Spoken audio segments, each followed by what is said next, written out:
question to a lot of HR folks that I meet. What is the number of cases that you have received in the last 1 year? And a very common standard answer that I get is, touch it, there are hardly any case that you have received. There is 0 cases in the last 2 or 3 years. This is the common answer that I get.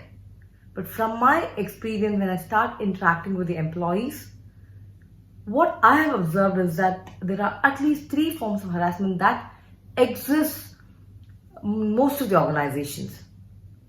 And that is what we're going to be talking about today.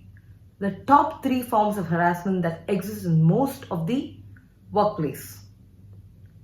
Can you guess what they could be?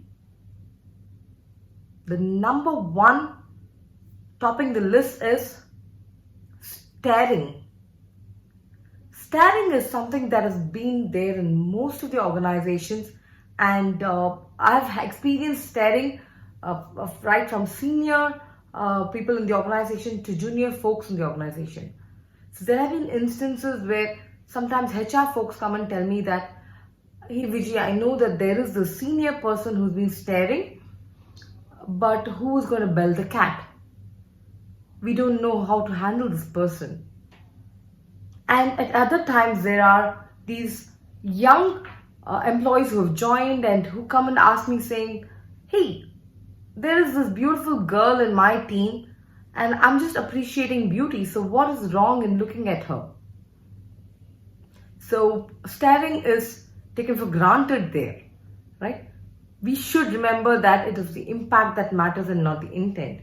So staring has been the number 1 form of harassment in most of the organizations that has been silently existing without being questioned. The second form of harassment topping the list is gossips. Gossiping about people's personal life or love life.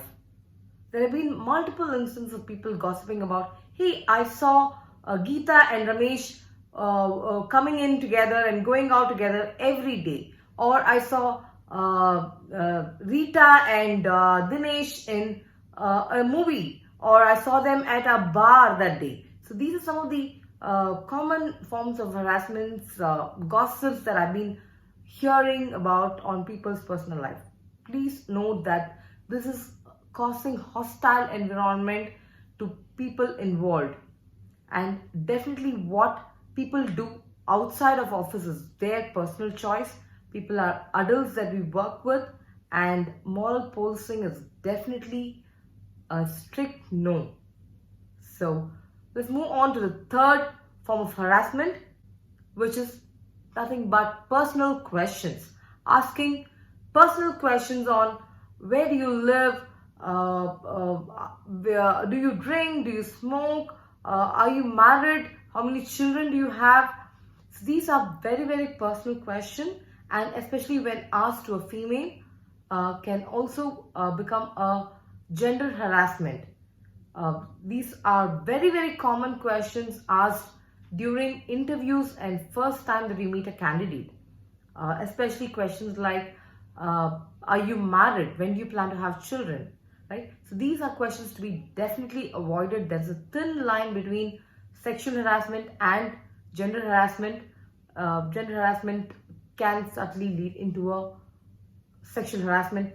We may not intend to harass, but the question could be genuine, but it may become a sexual harassment. So please watch out for these top 3 forms of harassment in your organization: staring, gossips, and personal lives. Do you agree that these could be the top 3 forms of harassment that could be existing in your organization? If yes, let's prevent them. Together, let's create secure and harmonious workplaces. If you like this episode, press the like and share button and leave your comments below. And I'd be happy to create more such episodes for you. Thank you.